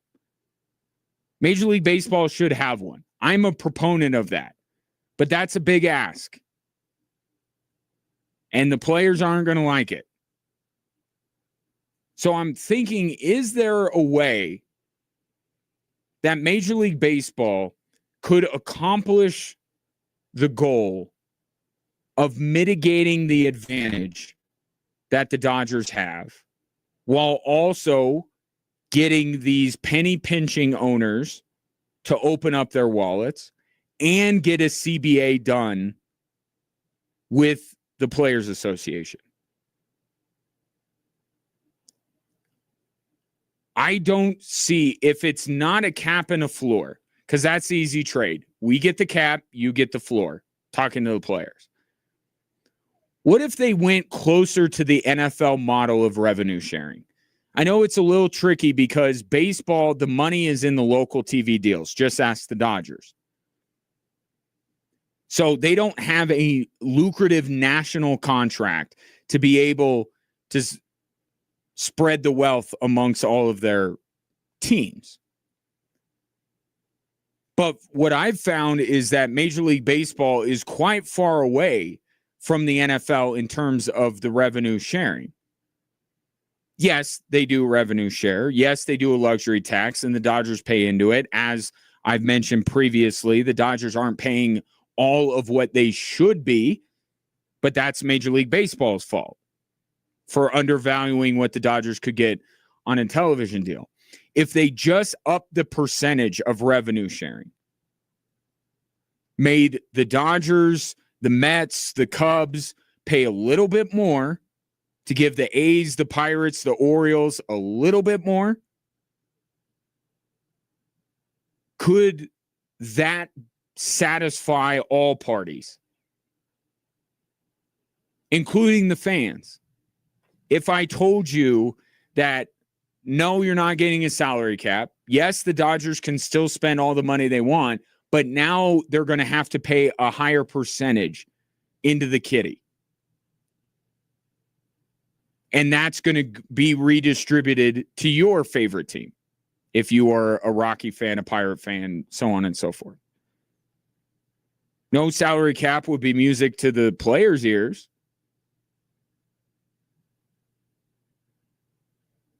I think that might be on the table here. Now, it's not the ideal scenario, but remember, this is a negotiation. There's going to be some wins on both sides. There are going to be some losses on both sides. Because, again, the issue with the Dodgers, which is baseball's fault, and I will continue to say it's baseball's fault, not the Dodgers' fault, is that they undervalued the television deal that the Dodgers could get, and now the Dodgers are getting $8.5 billion for their television deal, $5.5 billion more than what baseball thought they would get, and they don't have to pay any of that difference into revenue sharing. And you're not going to be able to go back into bankruptcy court and relitigate it. Major League Baseball made their decision because for a long stretch of time in my lifetime, baseball has been poorly mismanaged. I don't think they can go back into bankruptcy court and change that. But if you up the percentage, yes, the gap will still be there between what the Dodgers should be paying and what the Dodgers are paying in a revenue share. But you close that gap another way and make the Dodgers pay more. Now, if you're a Dodger fan, you're going to say, we already pay more into the luxury tax than half the teams in the league pay in total salary. And you are right. American sports is socialist in nature. It really is. It's not the free market. We want to lift everybody up.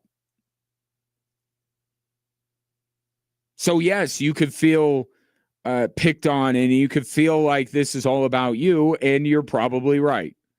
But we're talking about the health of the league. We're talking about the bigger picture. I don't see how you do that revenue sharing. I'll actually say that this as far as the upcoming negotiation.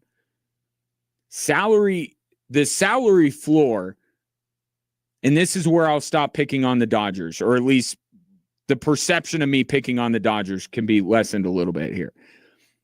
They must come out of this with the salary floor. Salary cap would be ideal. Better revenue sharing model. Takes the silver in terms of good ideas. You got to have a floor. Or some kind of a floor. Like maybe you have to spend to a certain amount to participate in revenue sharing.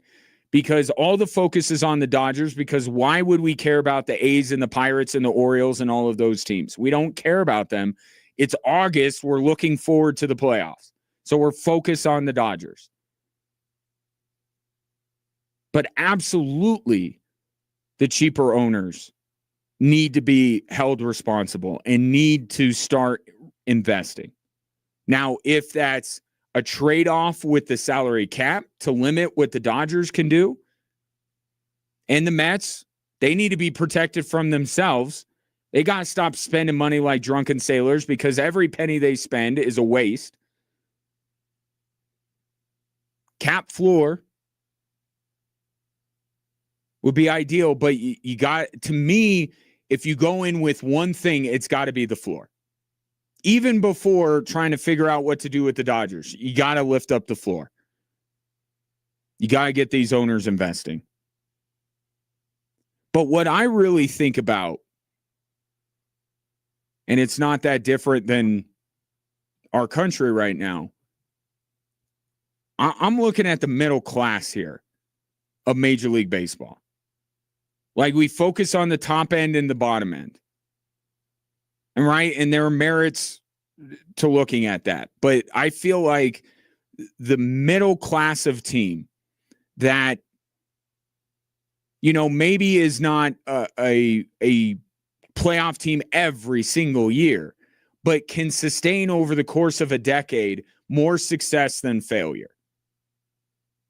Like, those teams like are getting completely eliminated. Either you got to be the Dodgers, the Mets, the Cubs, the Yankees. You got to be those teams, or you just might as well sit on your wallet and not spend anything. It's that mushy middle that we talk about. The NBA had this problem, the middle that nobody wanted to be. It was around the lottery conversation. Adam Silver trying to do something to prop up the teams in the middle that are trying to win, but maybe don't have the resources or not as good at it as the teams with unlimited resources. And if you raise the floor a little bit, then maybe you get more teams into that middle.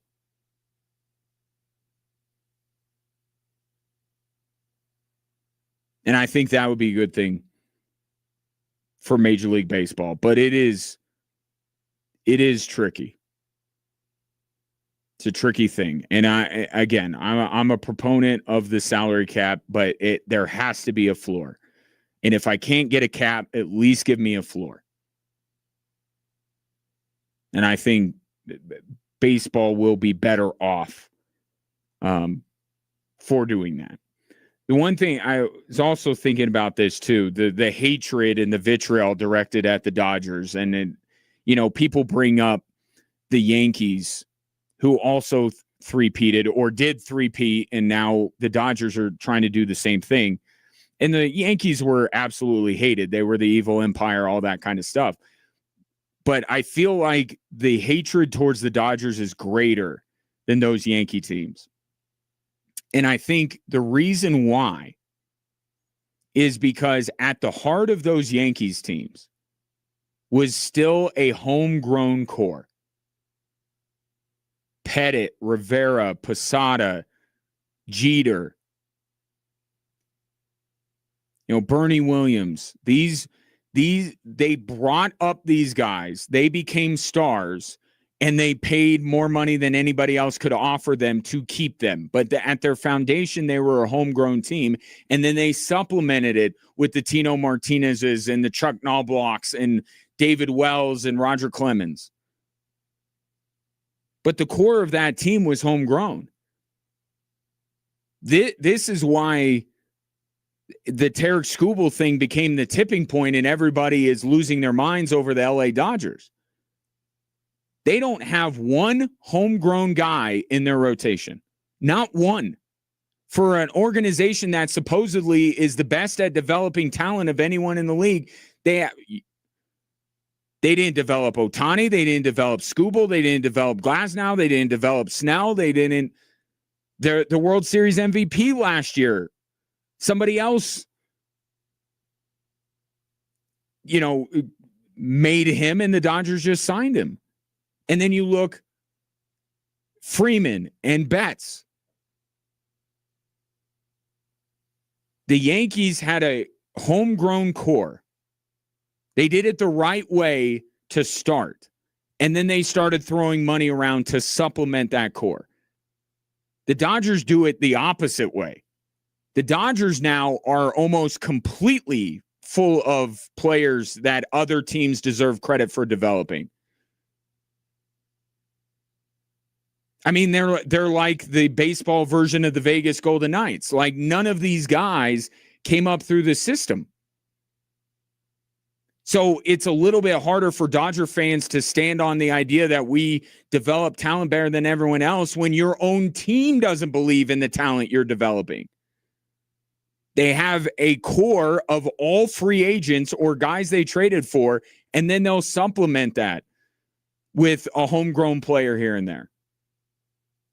I mean, there's more than one way to skin a cat. I'll grant you that. I'm not saying that the Dodgers shouldn't be able to do it this way, but there's a reason why everyone is as up in arms as they are. Everyone is as angry and is hating the Dodgers because they look at the roster and it's just money.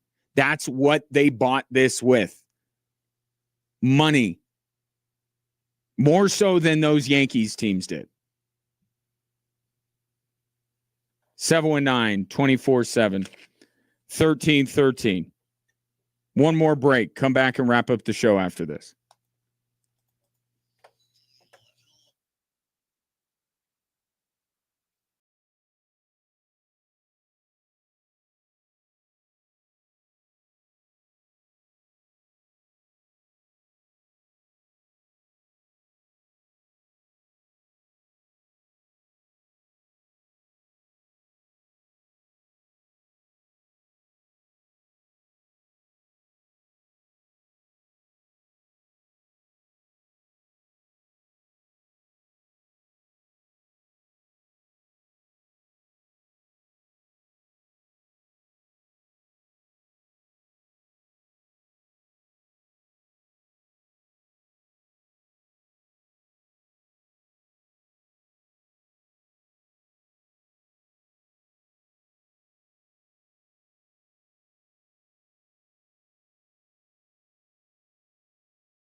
Hall of Fame game, Cardinals and Panthers coming up at the top of the hour. You'll either listen or watch some portion of this game. Don't lie. You will. Because it's the NFL and because you will get it. It's not what you're seeing. It's what that makes you see in your mind, which is the start of the real NFL season, which we're looking forward to. Although, remember the last time Carson Beck was on a football field, did not end well. Carson Beck's redemption story starts tonight as the starting quarterback of the Arizona Cardinals. Kenny Pickett going for the Carolina Panthers. What a matchup. The fact that you will consume some portion of tonight's show or tonight's game,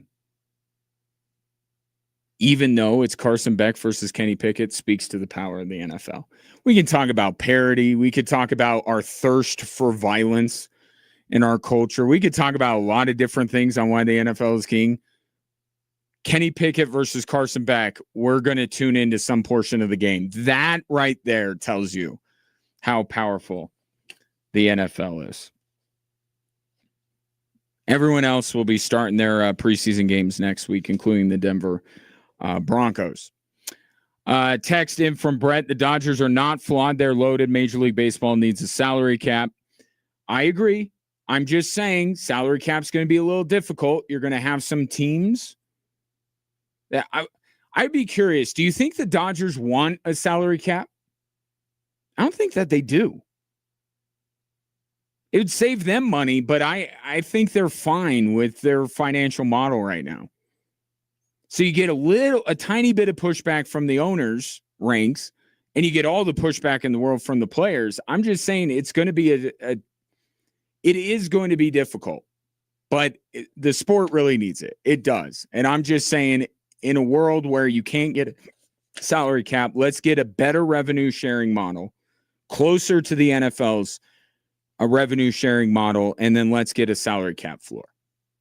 Let's get those cheap you-know-whats to put a little money into their teams and see where that gets us if we can't get the cap. But the cap is what they need.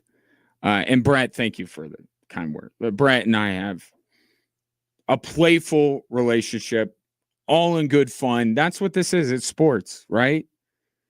You give me crap, I give you crap. Around and around we go. That's what we love about this medium. But thank you for the kind words, Brett. And I really appreciate you being texting in almost every day and listening almost every day like you do. This from the 719. The only football game I'll watch is if it's a Steelers game. So no, I won't be watching. You will be watching. You know what I'm going to do? I'm going to keep talking, and I'm going to talk past the top of the hour. And then mid-sentence, I'm going to turn on Westwood One's coverage of the Hall of Fame game. You won't know when it is, although I did just tell you after 6 o'clock. But you will have then consumed part of the game. I will make a liar out of you yet. That a highlight, you're not going to catch a highlight. You're not going to look at the final score. I think those things count. If you have any recollection of anything that happened, even the final score, I feel like that counts.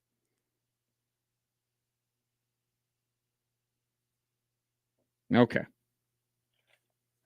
Exceptions to every rule. But watch. 5 million people tuned in to watch Kenny Pickett take on Carson Beck. Here's that. Out of the NFL, I have to give my colleague Raj, you hear him on Black and Abdallah on Extra Sports 1300 in middays. He came in and told me about Saints receiver Brock Rechsteiner. has been suspended by the NFL. Why does this matter? You've never heard of this person. You might have heard of his dad. Big Papa Pump. Scott Steiner is his father. And now he has a son who's been suspended by the NFL.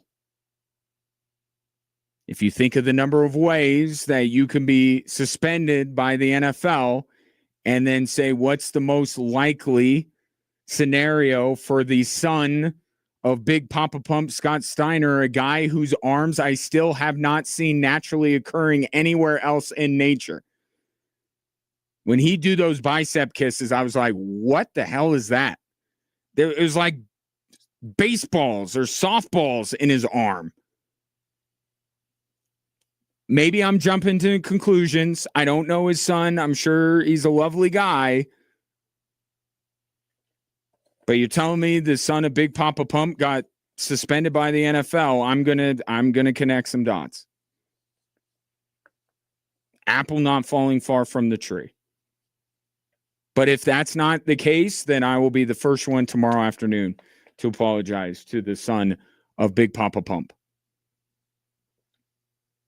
I feel like that's a good place to end it. Good conversation today. Lively conversation and debate. Always appreciate that. Thanks for tuning in and interacting. Enjoy your evening. Even if you're not watching the Hall of Fame game or you just don't want to admit that you're going to consume the Hall of Fame game, enjoy the rest of your evening. Coming up next on Extra Sports 1300, it will be the Hall of Fame game. And on 740 KVOR, it is Mark Levin. Enjoy your evening. We will reconvene and close out the week strong tomorrow at 3.